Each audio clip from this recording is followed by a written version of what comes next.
கேள்விகளால் ஒரு வேள்வி. பொதுவாக ஒவ்வொரு தேசத்திற்கும் ஒவ்வொரு சிறப்பு உண்டு. உலக வரைபடத்தில் பாரத தேசத்திற்கென்று பெரும் சிறப்பு எதனால் என்று கேட்டால், இந்த மண்ணில் வாழ்ந்த சமயக்குறவர்கள், ஆழ்வார்கள், நாயன்மார்கள், இன்னும் சொல்லப்போனால் ஞான மலர்கள் என்று நம்முடைய மாண்பை, மரபை, நம்முடைய அத்வைதத்தை, நம்முடைய சனாதானத்தை பரப்பிய அத்தனை அன்பர்களையும் நாம் இந்த நேரத்திலே மனதில் நிறுத்தி வாயுற வாழ்த்த வேண்டும். காரணம், இந்த மண் ஒரு புண்ணிய பூமி. இங்கு நடக்கக்கூடிய ஒவ்வொரு நம்முடைய மண்ணிலும் ஞான மலர்கள் தோன்றி நடந்து தவழ்ந்து தங்கள் வாழ்க்கையை அனுபவித்திருக்கிறார்கள். அவர்கள் கூற்றின்படி பார்க்க வேண்டும் என்று சொன்னால், அடுத்த தலைமுறைக்கு இந்த ஆன்மீகத்தை கடத்தி எடுத்து செல்லக்கூடிய பொறுப்பு நம்மை சார்ந்தது. எனவே ஏன், எதற்கு, எப்படி என்கின்ற கேள்விகளை எழுப்பி, கேள்விகளால் ஒரு வேள்வி செய்து அடுத்த தலைமுறைக்கு ஆன்மீகத்தை பக்கம் பக்கமான கதைகளை சொல்வதை விட பக்காவான ஒருவரி விடைகளில் சொல்வது சாலச் சிறந்தது. கேள்விக்குள் செல்கின்றோம். பெண்கள் இறை வழிபாட்டில் செய்யக்கூடியது எது, செய்யக்கூடாதது எது? அப்படியே வாரியார் சாமி பட்டியல் போடுறார். முதலில் அதிகாலை எழுந்தவுடன் அப்படியே சென்று அடுப்பு பற்ற வைக்கக்கூடாது. அக்னி பகவானை பற்ற வைப்பதற்கு முன்பு பெண்கள் குளித்து தங்களை தூய்மைப்படுத்தி அடுப்பு பற்ற வைக்க வேண்டும். தரையில் இன்றைக்கு எல்லோரும் நவநாகரீக வண்ணக்கோலங்களை, ஸ்டிக்கர் கோலம் போடுறோம்ல, அதை முறவே தவிர்க்க வேண்டும். மாக்கோலம் இடக்கூடிய அரிசியிலும் நம்முடைய அந்த கோலப்பொடியிலும் உள்ள உணவுப் பொருட்களை உண்பதற்கு வாயில்லா ஜீவராசி, மறந்து விடாதீர்கள். ஈக்கும் எறும்புக்கும் பெண்கள் அன்னையாக இருந்து அன்னம் செலுத்த வேண்டும். ஒரு பிடி அன்னமாவது காக்கைக்கு வைத்துவிட்டுத்தான் கரைந்து உண்ணு இல்லறத்தை தொடங்க வேண்டும். ஈர உடையோடு இறை வழிபாட்டுக்கு செல்லக்கூடாது.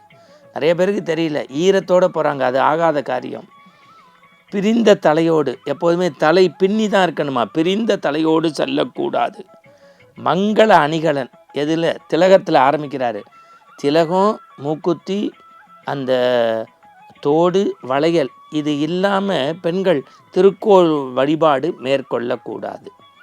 அடுத்து கேட்குறாங்க, ஆண்களின் அணிகலன் எது? அவர்களினுடைய அணிகலன் மோதிரமோ, செயினோ, கடிகாரமோ அல்ல. நெற்றி நிறைய பூசக்கூடிய திருநீர் என்கின்ற சமய சின்னமும் திருநீர் என்கின்ற சமய கொடையும் தான் உண்மையான சமய சின்னம். இப்போ சைவர்கள் திருநீரும் வைணவர்கள் திருமண்ணும் இட்டுண்டு தான் அடுத்த வரி சொல்கிறாங்க பாருங்க. இந்த சமய சின்னத்தோட சமய பிரச்சாரம் செய்யணும். அப்படின்னா என்ன? மைக்கை பிடிச்சி தெருவாக போய் பேசுறதில்ல.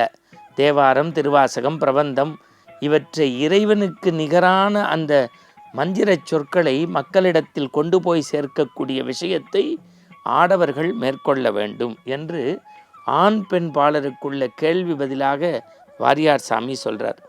அடுத்து வள்ளலார்ட்ட ஒரு அற்புதமான கேள்வி கேட்குறாங்க. யார் பணக்காரன்? ஒரு வரி சொல்கிறார், பிறரிடம் கையேந்தி யாசகம் பெறாதவன் பணக்காரன். யார்கிட்டையும் போய் நம்ம எதுவும் கேட்காத போது நம்ம தான் நமக்கு பணக்காரனா, யாசகம் கேட்காத போது. உலகிலேயே மிகப்பெரிய பெருமை எது? தற்பெருமை பேசாமல் இருப்பது தான் பெரிய பெருமை. சில பேர் பார்த்திங்கன்னா வண்டியாக தன்னையை பற்றியே பேசிப்பாங்கள்ல, அதை அறுக்கணுமா. நிலையில்லாதது எது? அழகாக சொல்கிறார் மகா பெரியவர் தெய்வத்தின் குரலில், செல்வம், ஆயுள், ரெண்டுக்கும் நிலையே கிடையாது. தீராத பகை எது? வெல்ல முடியாத காமமும் கோபமும். தீராத பகை எது? வெல்ல முடியாத காமமும் கோபமும். கடவுளுக்கு பிடித்த செய்கை எது? பிறர் துன்பத்திற்கு உதவுவது. கடவுளுக்கு பிடித்த செயல் எது? பிறர் துன்பத்திற்கு உதவுவது. உலகத்தின் மிக உயர்ந்த செயல் எது? உலகத்தில் மிக உயர்ந்தது எது? இறைவன் நாமம் மட்டுமே உயர்ந்தது. கோவிலுக்குள் எப்படிதான் வழிபட வேண்டும்? ஆணவம் கண்மை நீக்கி, ஆணவம் கண்மம் மாயை நீக்கி கற்பூரம் போல கரைய வேண்டும். சரி, பெரிய தானம் எது? நாள்தோறும் செய்யக்கூடிய அன்னதானம் பெரிய தானம். இப்படி கேள்விகளில் வேள்வியை செய்து நாம் நம்முடைய சனாதானத்தை பரப்புவது நம்முடைய ஆனந்தம். மீண்டும் நாளை சந்திப்போம். வணக்கம்.